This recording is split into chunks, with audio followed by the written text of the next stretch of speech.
Happy Monday, you guys. How are you? I hope that you are doing absolutely amazing and that you are learning more and more about who you are in Him and who you are on this planet, like what you're here for. It's so empowering when you truly figure out what you're here for. I tell you, I figured out what it is, and I'm here to live. Not real complicated, not a lot of prerequisites involved in that. Like my job on earth is to live, and I am having a blast doing so. So this morning, you guys may have noticed that my sign that I held up said, "You are victorious," and then my status proceeded to explain that you are victorious, you are going to overcome, you are going to rise above. And can I just say that I absolutely got to experience claiming that truth and then watching it work in my life. And here's why. So I wake up and I take a shower and I wash my hair, and man, I'm just trucking along. And then I realize that my children, God love them, I love them, woo! This morning I realized that when they came back from their dad's house yesterday, that they forgot to bring the blow dryer back. It kind of makes a trip back and forth, and I just had to breathe in, breathe out, take a deep breath, right? So I sent my daughter across town to pick it up. Well, Daddy had left the house locked. And that's a good thing. You should definitely lock your house. Well, she didn't have her key, and so it was impossible for her to get in. So I got to leave the house with wet hair. I was fine with that. I said, well, it'll just be a little bit less frizzy today because I won't be putting all that heat on it. So I leave the house, and when I leave the house, I notice that the car needs gas. Now, I've got my earbuds in, and I'm praising, and I'm singing, and I'm smiling, I'm waving at people, and I'm having just a high old time, and absolutely forget to get gas. Well, in the process, I go ahead and post my status, and I've already done my sign with my wet hair saying we're victorious, and then I go ahead and post my status talking about how victorious you are and how much you're going to rise above the situation. And would you know it, right between Brooklyn, which is the city on the other side of me, and Jonesboro, which is where I work, about a 20-minute drive, my car dies, right? I turn that car around. I feel it starting to I turn my car around, and I get going the other direction, and it goes ahead and just bites the bullet. It's dead. So I thought, you know what? I'm just going to call my boss. I'm going to tell her I'm running late.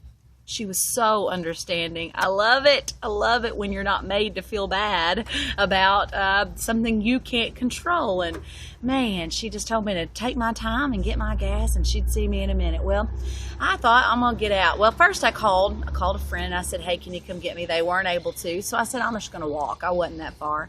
I wasn't 4 steps out of that car, and some lady yells from the road, sweetheart, would you like a ride? Well, yes, I would. I would love a ride. I was so happy that this person had picked me up so quickly as soon as I got out of the car. And do you know that I started thinking about the very words I had written, which was that the circumstances and the situations would bow down because I was already blessed. And I thought, oh my gracious, that's exactly what's happening right now. This circumstance is working in my favor. It felt so nice to realize that it was all working out for me. I get down to the gas station. When I get to the gas station, I'm thinking, there's a ton of men out here. These guys are going to have a gas can, and I'm going to borrow it. Would you know there was not a single person in that entire parking lot who had a gas can? So I go in, I call my friend back, and I'm like, look, I'm really going to need you just to kind of work it out and come help me out.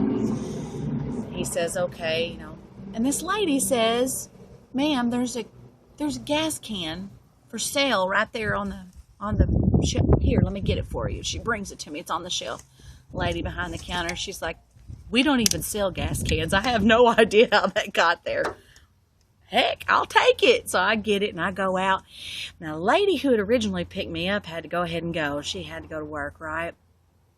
As soon as I got to over to the pump, another woman pulls up and says, ma'am, do you need some help? Yes, I need some help. I need a ride back to my car. So we get into the car and we're headed back over there, and I'm thanking her and I'm laughing uncontrollably because I'm getting to live out my status, right?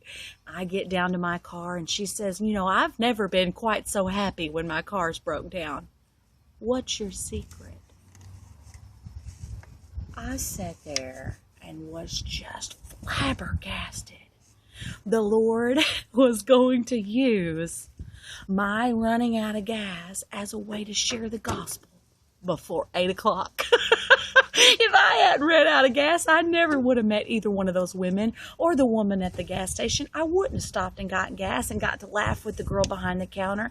And I certainly wouldn't have got the chance to tell this young lady that the thing that got me giggling and laughing was Jesus. I got to tell her who she was in him. Got to work, still on cloud 9. I was only 15 minutes late. Got to make that up at my break, at my lunchtime. And I kind of get like a pretty big assignment that's going to take a lot of time. And man, I just sat down and I just knocked it out. Normally, I would have been stressed, like overwhelmed at a big workload that was going to keep me going and going and going and going in between customers coming in.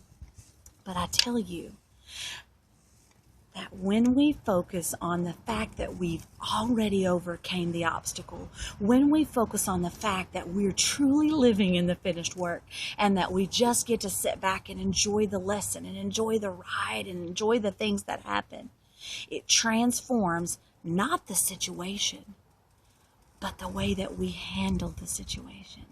So I just encourage you today that if you're going through a rough time, to go ahead and just begin proclaiming the fact that you've already overcame it and that it's already taken care of.